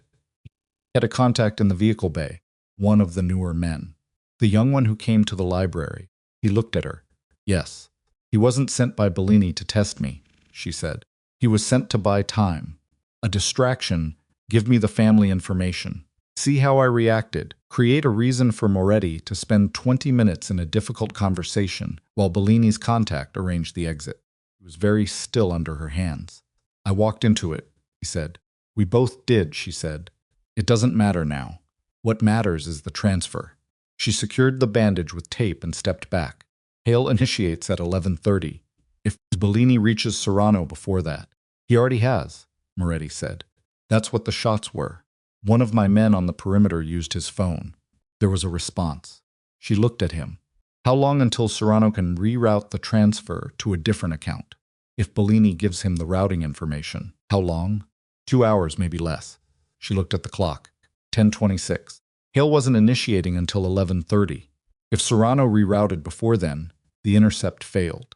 The money cleared to a new account she didn't have visibility on. Serrano had his operational capital, and whatever he was planning moved forward with nothing standing in its way. Can you reach Hale and move the initiation up? She asked. When? Now, she said. Right now. The intercept has to go in before Serrano changes the routing or we lose it. Moretti picked up the phone with his good arm. Hale answered on the second ring. Change of timeline, Moretti said. He looked at Alara. She held up her hand, 5 fingers. 5 minutes, he said. Can you move? A pause on the other end. I need the amended routing confirmation first, Hale said. The secondary account code. She grabbed the legal pad and read the code aloud. Moretti repeated it. She heard Hale typing. Another pause. Longer. Done, Hale said. It's in. 48-hour hold. She let out a breath she hadn't known she was holding. The transfer is intercepted, she said. Moretti ended the call. He set the phone on the desk and looked at her with an expression she didn't have a word for. Relief and something else, something more complicated, layered with the specific weight of a man who has just watched who's just watched someone do something he couldn't have done alone, is adjusting his understanding of the situation accordingly. He's going to come, Moretti said. When the transfer fails to clear, Serrano will know we intercepted it. He'll know it was us, and he'll move. How many men does he have available? Enough. That's not a number. Enough to be a problem, he said. Without the transfer funds, he can't sustain a prolonged operation, but he has enough in ready assets for a direct action. One decisive move. Against, she said. Against this estate. Stood at the window and looked at the grounds and felt the scale of what she'd walked into settle onto her shoulders with its full weight. She had been in this house for 17 days. She had arrived with a duffel bag and her father's watch and no plan. She had uncovered a conspiracy, exposed a traitor, intercepted a major financial transfer, and was now standing inside a fortified estate that was about to become the target of a direct assault from a man who had spent 15 years dismantling her family. Thought about her father. She thought about the way he used to wear his Seiko loose on his wrist the same way she wore it now. He'd been a man who did the right thing and paid for it with everything. He hadn't been strategic about it. He'd just reported what he knew because it was the right thing to do and trusted that the system would hold. The system hadn't held. She was not her father. She loved him completely, and she was not him. She was the person who had learned, from watching what happened to him, that trust had to be constructed carefully, that systems had to be watched because they drifted, that the only power she had ever reliably had access to was the power of paying close attention. She turned from the window. Tell me the layout of the estate's weak point, she said. Every access point that isn't currently covered. Every blind spot in the perimeter. Moretti looked at her. You're not a soldier, he said. No, she said. I'm something more useful right now. I'm the person who knows how Serrano funds his operations, which means I know how he thinks about resource allocation, which means I know how he'll move when he finds out the transfer is gone. She held his gaze. He's going to hit the point of least resistance with the most concentrated force he has available. Show me the layout and I'll tell you which point that is. He studied her for a moment. Then he pulled the estate blueprint from the bottom drawer of the desk, a rolled architectural drawing, old with handwritten annotations in the margins, and spread it across the desk. She leaned over it. The estate was larger on paper than it felt from inside. 3 main access points, the front gate, a service entrance on the south wall, and a coastal path on the west side of the property that ran along the cliff edge and connected to a fire road 2 kilometers north. The service entrance was marked with a notation she didn't immediately understand. What's this? she asked, pointing. Camera blind spot, Moretti said. The angle of the service building blocks the coverage. We've been meaning to correct it. For how long? A pause. 18 months. She looked at him. Bellini managed the security upgrades, he said. Of course he did. 18 months. The same timeline as the first diversion channel. Bellini had maintained the blind spot deliberately. A door left unlocked in a burning building, waiting for the moment someone needed to use it. That's where they come in, she said. The service entrance, through the blind spot. He doesn't have the funds for a sustained perimeter assault, so he concentrates everything through the one gap he knows about. Hits the main house fast, and he's done. Straightened up. You need to close that gap before Serrano gets here, she said. And you need to do it in a way that looks like it isn't closed, so he commits his full force to an entrance that becomes a trap. Moretti was looking at her with that unreadable expression again. You understand that if this works, he said, Serrano walks into a dead end with everything he has left. Yes, she said. And if it doesn't work, then we're in the same position we'd be in if we did nothing, she said. Except we'd have done nothing. He looked at her for a long moment. Then he picked up his phone and started making calls. And she went back to the blueprint and started calculating angles and timing and the specific mathematics of a trap built from a trader's unfinished work. Somewhere outside the estate's perimeter, Rafael Serrano was receiving news that his transfer had failed to clear and was making the decision that would define what happened next. And the clock on the wall ticked toward a moment from which nothing would emerge unchanged. At 2:17 in the afternoon, the first vehicle appeared on the road outside the south wall. She was watching from the second-floor window, not because anyone had told her to watch, but because she needed to see it happen, needed the data of the real thing rather than the projection of it. And she saw the vehicle stop, and a second one pull up behind it, and she counted the figures that moved between them. And she picked up the radio Moretti had left with her and said, South Service Entrance. 7 men. 2 vehicles. They're moving on foot now. Moretti's voice came back immediately. I see them. They're going exactly where you said, she said. Stay on the second floor, he said, away from the windows. She stepped to the side of the window frame and kept watching. What happened next was fast and loud, and she felt it through the floor. Before she heard it clearly, the specific percussion of a confrontation that has become physical, shouts and movement, and something heavy falling, and then a single sustained burst of noise that cut through the walls of the estate and then stopped. Then quiet. She pressed her back against the wall and waited. Her heart was hammering. She could feel it in her throat, in her wrists, in the hand that was gripping the radio. She forced her breathing slow and even, and stared at the ceiling and counted the seconds, and thought about the fact that she was 23 years old and had spent 17 days accidentally becoming someone who designed tactical traps for criminal organizations using architectural blueprints and financial logic. And the specific absurdity of that was so complete that she almost laughed, which told her that her nervous system was operating at a level beyond what she was consciously tracking. She didn't laugh. She breathed. The radio crackled. It's done, Moretti said. His voice was rougher than usual, strained at the edges. Serrano's men are contained. Serrano? She asked. A pause. He wasn't with them, Moretti said. Closed her eyes.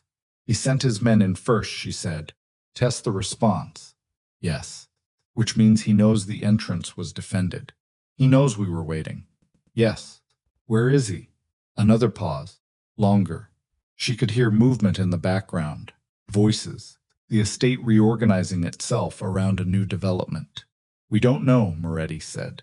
He was in the second vehicle. Gone. She stood at the wall with the radio in her hand and felt the specific, terrible weight of a problem that has been reduced, but not solved, the moment when you've won the battle you prepared for, and the war has simply moved somewhere else, somewhere you haven't prepared for yet, and the clock is still running. She opened her eyes. She pushed off the wall. She went back to the desk and opened the blueprint and turned it over to the blank side and picked up the pen and started writing because Serrano was still out there with whatever he had left. After the transfer intercept and the failed assault, and a man with nothing left to lose, and a 15-year grievance was not a contained problem. He was a lit fuse, and she was the only person in this building who understood exactly how he funded his next move, which meant she was the only person who could see where the fuse was going to burn before it got there. And that meant she had maybe 2 hours, maybe less, to find the one financial thread she hadn't pulled yet. The one remaining account structure she'd seen in the folder and set aside because it had seemed peripheral before Serrano used it to come back with something worse than 7 men through a service entrance.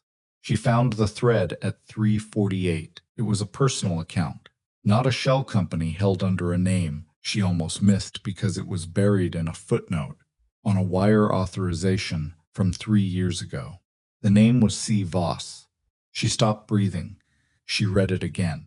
C. Voss, account holder, authorized signatory on a transfer of $280,000 from a Serrano holding company private account in a bank she recognized because it was the same bank where her father had held his business accounts for 20 years. Her mother's name, Celia Voss, except her mother had been dead for 11 years, which meant someone had opened an account in her mother's name, which meant Maribel, who had access to her mother's identity documents through her marriage to Daniel Voss, had opened an account in a dead woman's name and used it as a vehicle for Serrano's money for at least 3 years. Maribel wasn't just a pawn. She was a financial instrument, a fully functioning part of Serrano's network, holding his money under cover of a dead woman's identity, protected from scrutiny by the fact that a widow inheriting her deceased husband's accounts was the most unremarkable thing in the world to a bank auditor. And if that account still had funds in it, she grabbed the phone on the desk and called the number Moretti had left with her. He answered on the first ring. "The C. Voss account," she said. "Do you have visibility on it?" A beat. What account? Footnote on the Hargrove wire authorization from 3 years ago, she said. "Personal account, your bank. C. Voss. It's Maribel. She's been holding his liquid reserves under a dead woman's name." Silence on the other end. Then, how much? At the time of the wire, 280,000. 3 years of accumulation since I don't know the current balance. But if Serrano's other accounts are as structured as what I've seen, he keeps liquid reserves high and turns them slowly. She paused. If that account still has funds, he doesn't need the intercepted transfer. He already has what he needs for a second move. The silence stretched. "Alara," Moretti said. His voice had changed, gone quieter, with a quality she hadn't heard in it before, somewhere between urgency and something she couldn't name. "Where is Maribel right now?" She didn't know. She hadn't thought about Maribel in terms of location, only in terms of history and motivation and the specific cold mechanics of what she'd done. She hadn't thought about the fact that a woman who had spent years at Ciceno's Avenue Instrument would not simply be sitting in the house on Crestline her $40,000 while everything around her collapsed. She'd run, Alara said. Or she'd go to him, Moretti said. The line went quiet for 3 full seconds. Then, from somewhere in the lower part of the estate, not outside, not through the walls, but inside, the specific resonance of sound in a building she had memorized, over 17 days, she heard a door. Footsteps.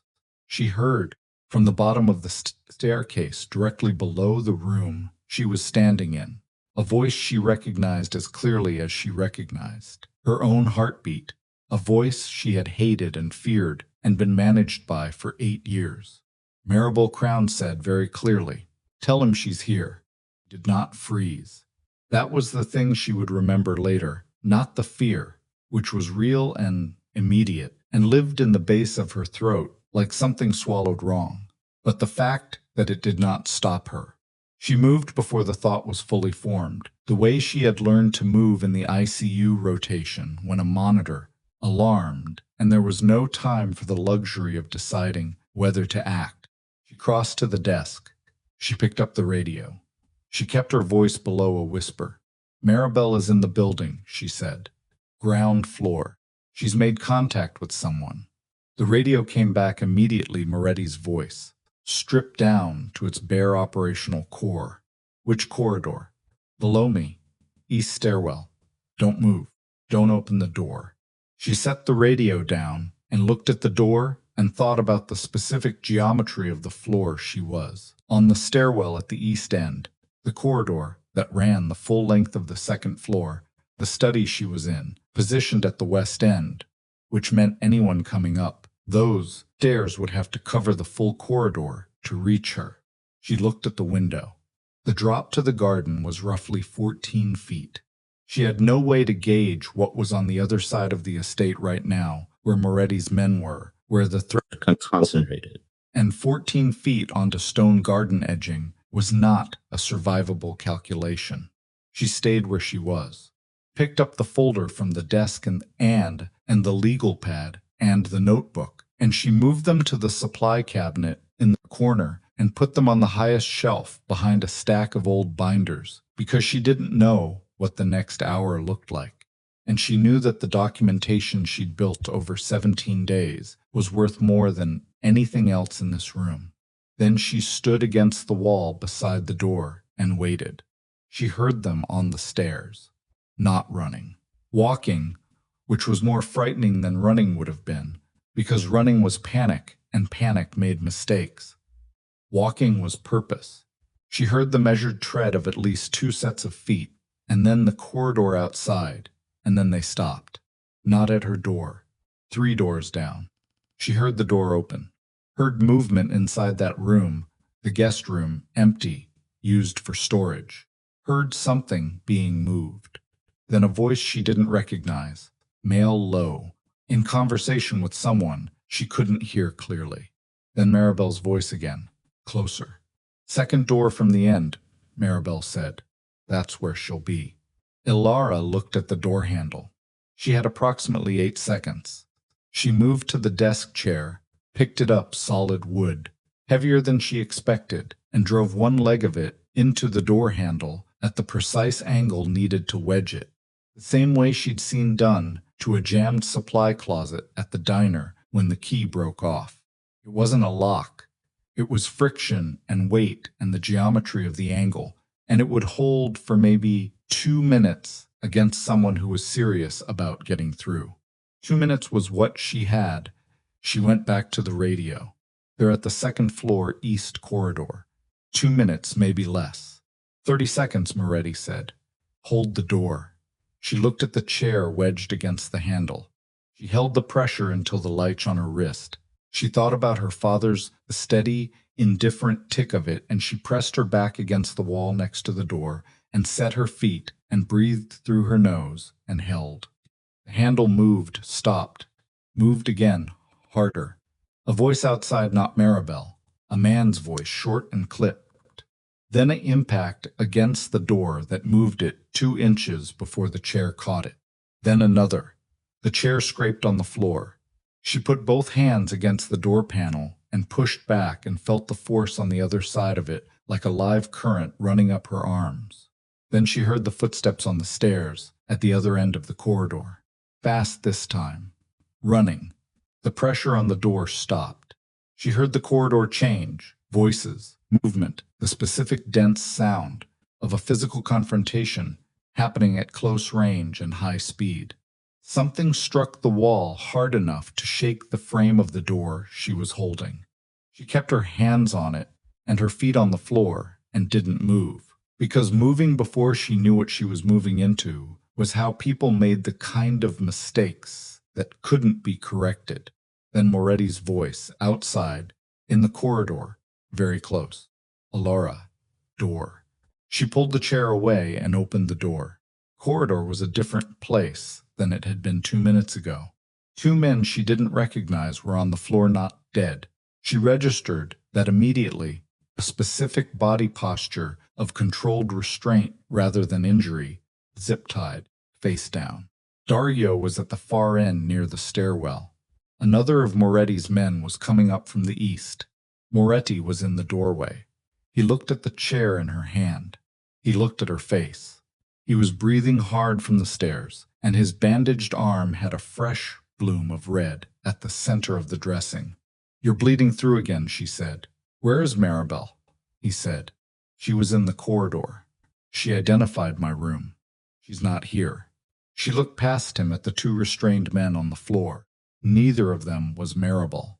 She had been here. Alara had heard her voice, had heard her direct the men to the right door, and then she had simply not been here, which meant she had moved when the confrontation started, which meant she had known it was coming. "She ran," Alara said. "Yes, she knows this building. She's been here before," he said. The way he said it was careful, measured with the quality of a man releasing a piece of information he's been holding back and is not entirely comfortable releasing. 3 years ago, when she was still working directly with Serrano, before your father died, she held his gaze. "She came here," Alara said, "once, to deliver something. I didn't know who she was then. Not fully." He paused. "I know she memorized the floor plan. She has a habit of memorizing buildings. She came here 3 years ago and memorized the floor plan of a man she'd eventually be selling her stepdaughter to," Alara said. "That's not coincidence." "No," he said. "It isn't." She understood it then, the full architecture of it, the way the pieces fit together with the terrible elegance of something that had been designed rather than assembled. Maribel hadn't stumbled into Serrano's network through her marriage to Daniel Voss. She had come to the marriage already inside it. The marriage had been the operation. And this estate, this building, Moretti, he had been on the map long before Alara ever arrived. She was not an accidental acquisition. She had been placed here. The thought arrived with a cold so complete that it bypassed emotion entirely and became simply structural, a fact to be held, not felt until there was time for feeling. "We'll find her," Moretti said. "I know where she's going," Alara said. He looked at her. "The C. Voss account," she said. "If she knows the network is compromised, Bellini burned, the transfer intercepted, Serrano's Saz men contain, she's going to liquidate what she can and run. The account is her exit fund. She built it for this. She was already moving toward the study. I need the phone. I need the bank's fraud line. And I need it in the next 10 minutes before she gets to a terminal." She got it in 8. The bank's fraud, an emergency contact line, answered on the third ring, and she talked fast and precisely. Account number, holder name, the death certificate of Celia Voss, that the account had been opened against, the fraudulent nature of the account establishment, and the request for an immediate freeze pending law enforcement review. She used Moretti's name. She used Victor Hale's name, because Hale had enough institutional relationships with financial oversight bodies that his name carried weight in exactly this context. She gave them enough specific documentation, detail, routing numbers, authorization signatures, dates. The account manager she reached had no pathway to skepticism. The account was frozen in 11 minutes. She set the phone down. Her hands were shaking. She noticed that without judgment, the body catching up to the last 4 hours, the tremor of adrenaline metabolizing out of muscle tissue, the specific physical cost of sustained high-intensity attention that she had been pretending wasn't accumulating. She put her hands flat on the desk and pressed down until the shaking stopped. Moretti came in from the corridor. "Done frozen," she said. "Can't touch it." The balance at freeze was 460,000. He was quiet for a moment. "That's more than the intercepted transfer," he said. "Yes," she said. She wasn't a courier. She was the backup.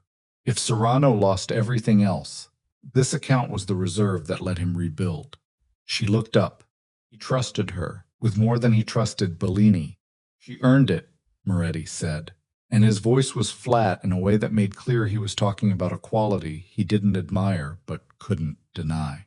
20 years of patient work. She earned his trust the way people earn trust in his world, by never once flinching. They found Maribel at the private marina, 2 kilometers south.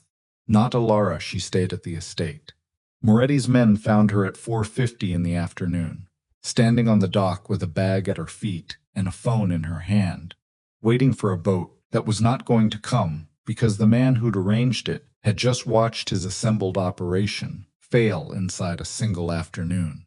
She made no attempt to run. She stood on the dock with the particular composure of someone who had spent decades maintaining composure as a professional discipline and was not going to abandon it at the end. Moretti told Alara this when he came back. She was in the kitchen when he found her, sitting at the long wooden table with a cup of tea she'd made herself, the first food or drink she'd prepared in this house, rather than accepting from someone else. It was a small thing. It felt significant. He sat across from her. He looked like a man who had run a very long distance and had just stopped, and the stopping was both relief and its own kind of difficulty. His arm was redressed. His face was tired in a way she hadn't seen on it before, not the controlled tiredness of a man who slept in pieces by choice, but the real thing, the bone-deep exhaustion of someone who has been holding enormous weight for an enormous time and has just set it down. "Serrano," she said. "Reached him an hour ago," Moretti said. "Through an intermediary. When I laid out what we have, the financial documentation, the Bellini testimony, the account records, the full architecture of his network, he understood the position." He paused. "He's withdrawing from the territory. The San Diego operation pulls back entirely. We have his acknowledgement on record." "That's not prosecution," she said. "No," he said. "It isn't." She looked at her tea. "Is that enough?" He considered the question honestly, which she appreciated. "For now. The documentation goes to federal oversight through Hale's channels. What they do with it is their decision. Serrano knows that, which is part of why he withdrew. Prosecution becomes inevitable if he doesn't, and a negotiated withdrawal leaves him with something rather than nothing. He spent 15 years trying to destroy your organization, and my family," she said, "and he gets to walk away with something." "Yes," Moretti said. She sat with that. She thought about her father, who had trusted the system to deliver justice and had died with his business gutted and his savings gone and a fraudulent debt attached to his name. She thought about what justice meant in a situation like this one, not the clean, definitive version from textbooks, but the real version, the one that was available in the actual world, which was usually partial and imperfect, and arrived too late for the people who most deserved it. Serrano was not in prison. He was not destroyed. He had lost his network, his operational funds, his inside man, his reserve account, and 2 years of careful preparation, and he was withdrawing from the territory he'd spent 15 years trying to seize. He was 60 years old. He had no infrastructure left. The federal documentation that Hale was processing would take time, but it would arrive. It was not nothing. It was not everything. She wrapped her hands around the cup. "Maribel," she said. "In custody," he said. "The account fraud alone is a federal matter. The identity theft opening accounts under your mother's name carries significant exposure. The financial records connecting her to Serrano's network go with the rest of the documentation." He paused. "Charged. Will it stick?" "Hale's people are good," he said. "And the documentation is complete. You made it complete." She thought about Maribel on the dock, standing composed with her bag at her feet. She tried to find the anger she'd carried for 8 months, the hot, daily anger of the diner, and the invoices, and the endless shrinking balance, and found that it had changed shape into something quieter and colder. Not forgiveness. Nothing close to forgiveness. Just the specific exhaustion that comes after a long effort finally ends. The way a muscle feels when you finally set down a weight you've been carrying so long you'd forgotten it was heavy. My father's debt, she said. Never existed, Moretti said. I have the documentation of Maribel's manipulation of the accounts. The original business records going back 20 years. When the legal process runs its course, the fraudulent debt will be formally voided. Your father's name is cleared. He paused. It should have been cleared before I got involved. I'm sorry it took this long. She looked at him. It was the first time he had apologized for anything. She understood what it cost him, not in pride, exactly, but in the specific currency of a man who operated in a world where admitting a mistake meant admitting a vulnerability, and vulnerabilities were not things you displayed casually. You could have told me, she said, when I arrived, about my father, about Serrano, about why you brought me here. Yes, he said, why didn't you? He was quiet for a moment. Honest, quiet. Not evasive, the pause of a man actually thinking about the real answer rather than the diplomatic one. Because I wasn't certain you'd be safe if you knew, he said. Because he stopped. Started again. Because the way you handled things, not knowing, was more useful to me than if you'd known. And that was a calculation I made about you, without asking your permission. He held her gaze. Which was not fair to you. She looked at him for a long time. You bought me from a woman who was working for the man who destroyed my family, she said. And you brought me here, and kept me, and used what I found to finish what you were already building.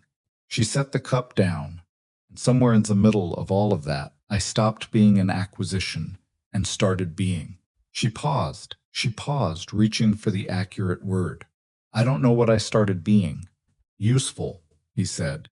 Then, as if the word had dissatisfied him the moment it left his mouth. No, that's not the right word. What's the right word? He looked at her across the kitchen table in the quiet of an estate that had been a battlefield 6 hours ago, and was now simply a large, still house with the Pacific moving outside its windows. He looked at her the way he'd looked at her in the car, on the first night, assessing, measuring, doing the internal arithmetic of a man who trusted nothing he hadn't verified. And then something in his face did the thing it had been doing in small increments for 17 days, which was let go of a layer of the careful blankness, and underneath it there was something human and uncertain and real.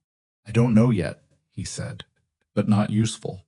3 days later, Victor Hale came to the estate. He was older than she'd imagined from his voice, mid-60s. Lean, with the kind of weathered precision that came from decades of operating in rooms where the wrong word had consequences. He shook her hand and looked at her the way the bank manager on the fraud line had looked at her, which was the way people looked at things that had surprised them and weren't yet sure how to categorize. The documentation package is complete, he told them both, sitting in the study with his briefcase open on the desk. Federal review begins Monday. Serrano's withdrawal agreement is on record. The CVOS account funds are in federal hold pending the fraud adjudication. He looked at Alara. The identity theft charges against Maribel Crown are filed. Her legal team is already negotiating cooperation terms, which means she's giving them what she knows to reduce her exposure. Which means Serrano's exposure increases, Alara said. Significantly, Hale said. She knows more than he probably intended her to know. That's the problem with giving someone access to your reserve funds. You can't do it halfway. He left 2 hours later. She stood in the driveway and watched his car go and felt the specific, settling quiet of something that had genuinely ended, not paused, not shifted to a new phase, but ended the way a long piece of music ends when the last note finally resolved. She stayed. Not because she had nowhere to go that had been true for 17 days. And it was less true now because Moretti had quietly arranged that the financial freeze on the fraudulent accounts included the release of the business assets Maribel had controlled during her marriage which meant that the money her father had actually earned was beginning its slow, complicated journey back toward where it belonged. She stayed because she chose to. That distinction mattered to her more than she expected it to. She went back to the library that evening and sat at the reading table with the window open and the Pacific audible below the cliff and the nursing textbook in front of her. She read the sepsis chapter properly, this time all the way through, making margin notes in the clean, small handwriting she'd used since she was 16, the handwriting of someone who had learned early that the notes had to be legible later because later was always coming. Moretti found her there after dinner. He stood in the doorway in the same way he'd stood in doorways throughout his whole thing, not entering until he'd assessed, not committing until he understood what he was walking into. She'd come to read that habit as a form of respect rather than caution. He never assumed a room was his. The third-floor office, he said, the one across from the library. It's empty. Better desk, better light. If you're going to be working in this building, you should have a space that works. She looked at him. Working, she said. The financial monitoring, he said. The account oversight. What you did with the diversion channels, that's not a one-time thing. That's a permanent function that this organization has not had properly staffed. He paused. I'm not telling you what to do with your time. I'm telling you the office is available. You're offering me a job, she said. I'm offering you a room with a better desk, he said. Call it is your decision. She looked back at the textbook. She thought about the nursing degree she'd set aside when her father got sick, the textbooks she'd carried through everything because she'd told herself she was going back. She thought about whether that was still the shape of what she wanted, or whether it was the shape of who she'd been before, preserved in amber by obligation, and the life she was actually living had become something different. She thought about her father's watch on her wrist.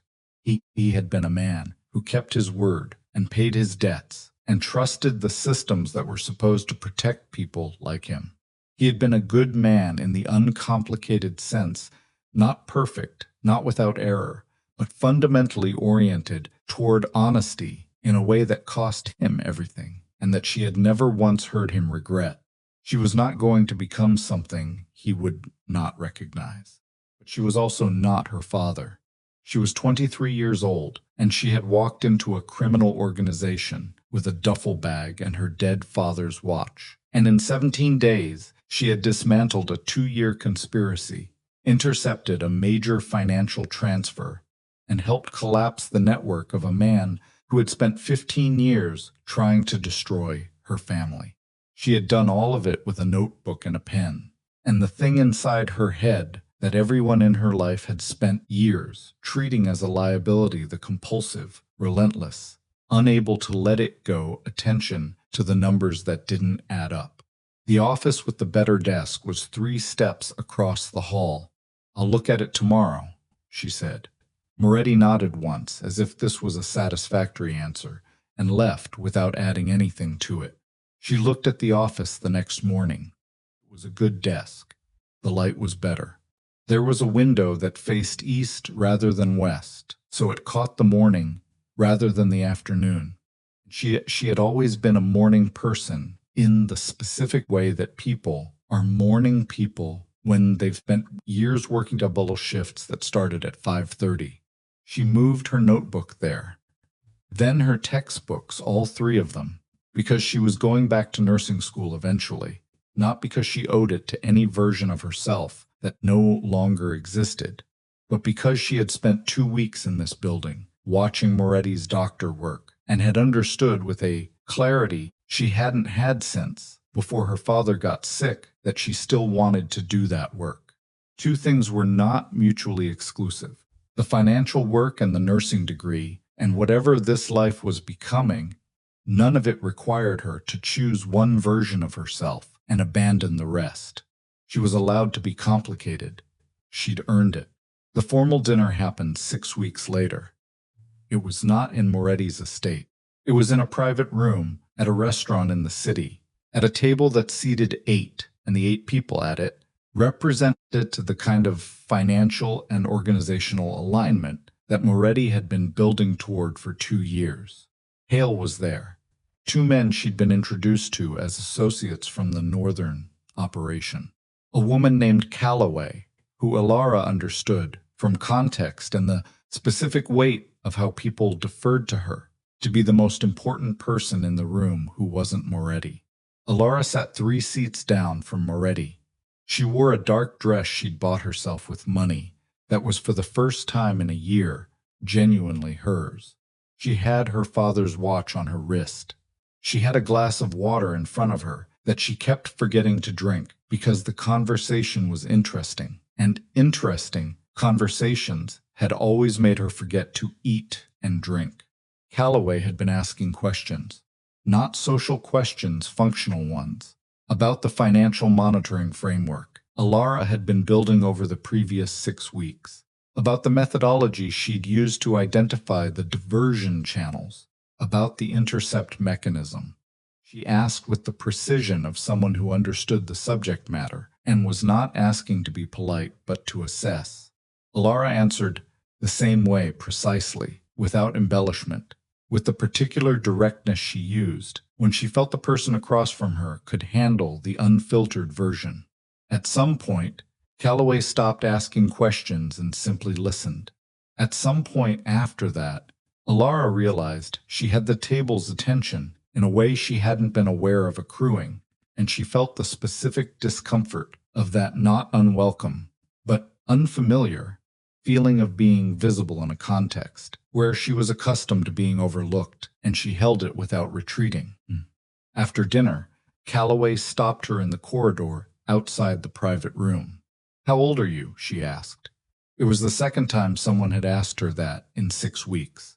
23, Alara said. Calloway looked at her for a moment.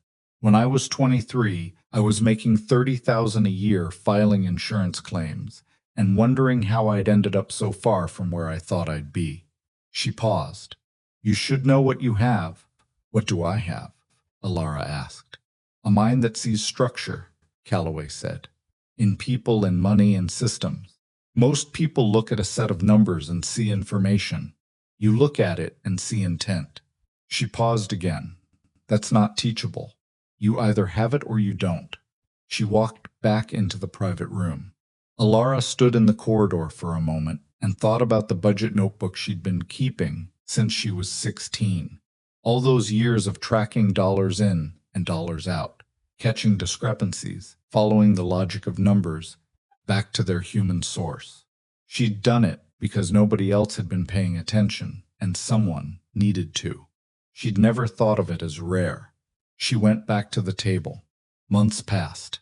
The Federal Review ran its course, the way federal processes ran their course slowly, thoroughly, without drama. Maribel's cooperation produced the evidence needed to formalize Serrano's exposure, and the withdrawal agreement he'd signed became, in the language of the legal process, foundation of a cooperation structure that gradually dismantled what remained of his operation from the inside. He was not sentenced to anything that felt proportionate to 20 years of patient destruction. That was the real world. She accepted it.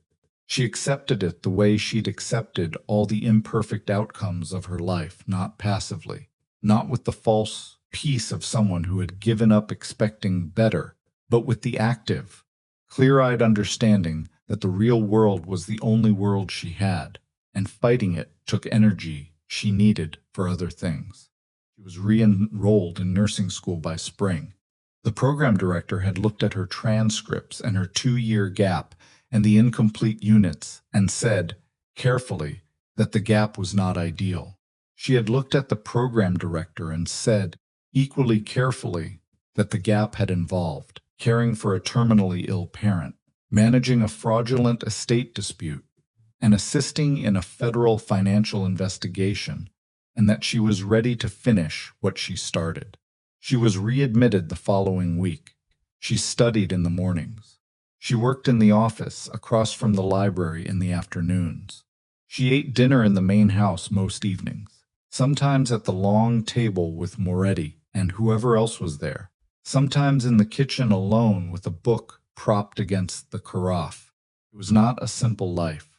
She had not traded one cage for a different, prettier one. She had looked at the door every week for 6 months, and it had been open, and she had chosen not to walk through it, which was entirely different. Moretti had made that clear in the way he made most things clear, which was without ceremony or sentiment. The perimeter concern was resolved. Her movement was unrestricted, and what she did with that was her own. Stayed. She stayed because the work was real, and the space was one where her particular kind of attention was not merely tolerated, but recognized as the specific, irreplaceable thing it was. She stayed because Moretti was a man she had studied as carefully as she'd ever studied anything, and what she had found in him was not simplicity or goodness in any uncomplicated sense, but honesty, the kind that didn't soften things to make them easier to accept, the kind that had told her the truth about her father and about his own calculations, and about the word he couldn't find when she asked what she was to him. He still hadn't found it. She wasn't sure she had either. What she knew was that when she sat across the desk from him in the study in the evening, and they worked in the same room without needing to fill the quiet with noise, she felt something she had not felt in a very long time. Not comfort. Exactly. She was not someone for whom comfort was ever the primary register. Something more like alignment, the feeling of being in a room where the person across from you sees what you actually are, rather than a simplified version constructed for their convenience. One evening in late autumn, she was at the third-floor office window when she heard him come up the stairs. He stopped in the doorway. She had her notebook open on the desk and her nursing textbook beside it, and her father's watch on the wrist. She rested on the edge of the desk, and she was looking out the window at the Pacific, going dark in the last light, which she did sometimes when the work reached a natural pause, and she needed to let her mind go quiet. "You're not working," he said. "I'm thinking," she said. "They're different." He came in and sat on the edge of the desk, the way he'd sat on the edge of his own desk the night she'd told him about Bellini, the closest he ever got to informal. He looked at the window, too. "The Harmon Street property account," he said. "The restructured one. I reviewed it this morning," she said. "It's clean. The new vendor cycle is holding." He nodded. They were quiet for a moment. "My father had a watch like this," she said, without knowing she was going to say it. She looked at the Seiko on her wrist, the cracked crystal, the extra hole she'd punched in the band. He wore it loose. He said his father had given it to him, and his father's wrist was bigger, and he never had it fitted because he liked it the way it was. She paused. Think he liked the reminder that it had belonged to someone else first. Moretti looked at the watch. "Things that carry other people's time," he said. Not a question. Just the shape of what she'd said, held up to see it from a different angle. "Something like that," she said. He looked at her. In the late light, with the Pacific going to dark outside the window, and the study quiet, and the whole long, strange shape of the last months settled between them like sediment after a storm, she looked back at him, without the armor she'd arrived here, wearing, not gone, exactly. She was not a person who put her armor down entirely. She had learned too early why it existed, but not needed in the same way. She had been sold for $40,000. She had walked into a stranger's house with a duffel bag and a cracked watch, and a notebook full of numbers no one else had thought to look at. She had found the fraud in the walls, and the traitor at the right hand, and the reserve account held in a dead woman's name, and the transfer that funded a man's 15-year war against her father's memory. And she had stopped all of it with the same thing she had always had, the stubborn, tireless, completely unspectacular willingness to look at what was actually there rather than what people wanted her to see. Stepmother had sold her for $40,000. Her stepmother had been wrong about the price, not because she was worth more than $40,000 in some redemptive, sentimental sense. She didn't think about it that way. She thought about it the way she thought about everything, which was structurally. The price was wrong because the calculation was wrong, because Maribel had looked at her and seen a liability, a loose end, a problem to be resolved, and had missed completely what she was actually looking at. She had never been a liability. She had been a ledger that nobody had bothered to open. She looked out at the Pacific, dark now, moving in the steady, indifferent rhythm it had maintained for longer than anything she could name. The watch ticked on her wrist, her father's time, and his father's time, and now hers. She picked up the pen. She went back to work.